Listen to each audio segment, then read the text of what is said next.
we are looking at how to pronounce this female given name, as well as how to say more interesting and often unclear names as well, so make sure to stay tuned and consider subscribing for more learning. So how do you say it? Well, there is not one single correct way of pronouncing it. Different people pronounce it differently.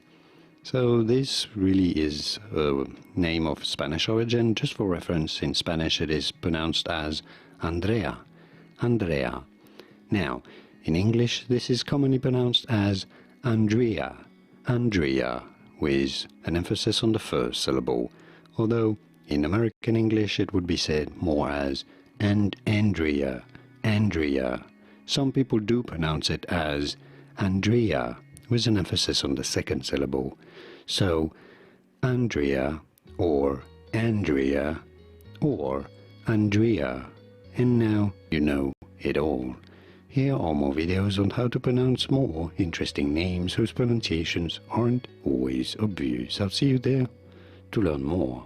Thanks for watching.